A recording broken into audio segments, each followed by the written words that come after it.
The people wanted a God that they could see, a God that they could touch. How often do we want that very same thing?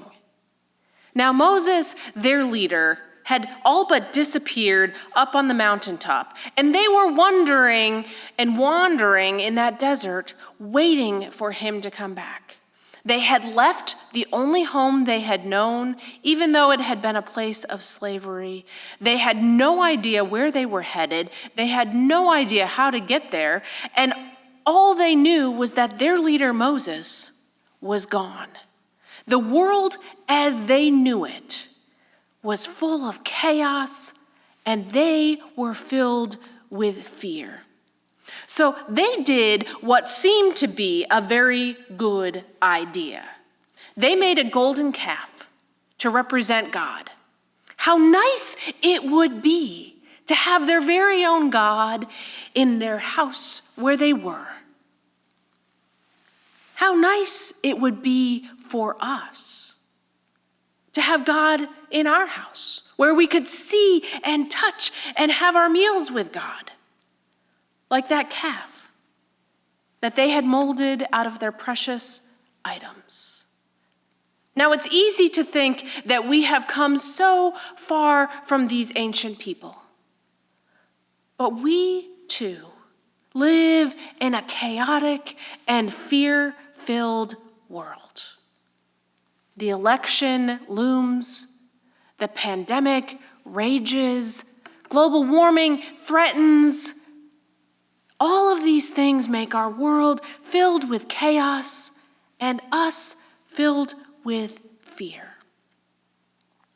But we know that it's not as easy as making a calf.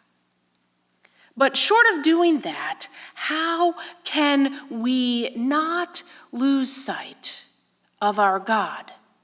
How can we not lose sight of God's love in the midst of all this chaos and fear that surrounds us? That is the point of this story. In this story, we see Moses pleading with God. We see God frustrated at the people, and we even see God changing God's mind.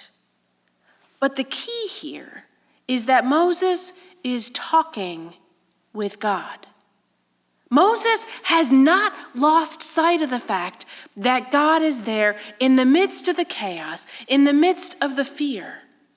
And eventually, Moses is able to convince the people to not give up either. Now, this is our job as Christians, to not lose sight of the fact that even in the midst of chaos and fear, God is close. The Reverend Ann Cansfield, a UCC colleague of mine, she's pastor at Greenpoint Reformed Church in New York City, and she is a chaplain for the New York City Fire Department. In an interview on Chaplaincy Innovation Lab, Reverend Cansfield says, we need to be detectives of grace. We need to look and to be a detective to see where God is at work in our world, and that is not always easy. So as Reverend Cansfield says, we need to be good detectives so that we can see God's grace at work even without a golden calf.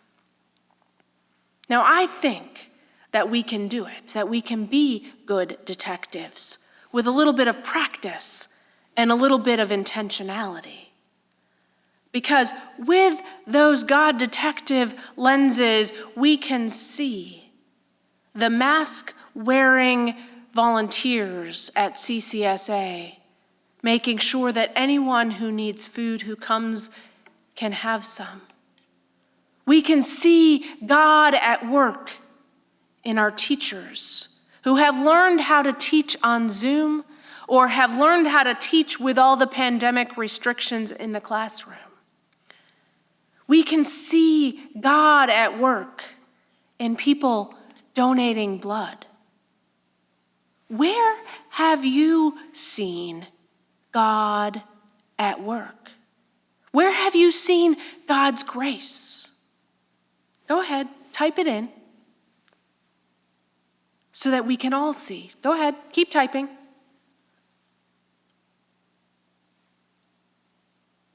Yes, there are so many places where we can see God at work. When we just become detectives of grace. Now, while I don't think, as Moses needed to do, that we need to change God's mind, because our God is a God of grace and love, as God was then and is now and will always be. But we need to remember that we need to be on the lookout for God. God is with us always. That doesn't change. Our perspectives can change. We don't need a golden calf to remember. We don't need to beg and plead and argue with God to be close. We just need to put on some detective hats or goggles and look around. And once we start paying attention, God's love shines everywhere. And for that we say thanks be to God. Amen.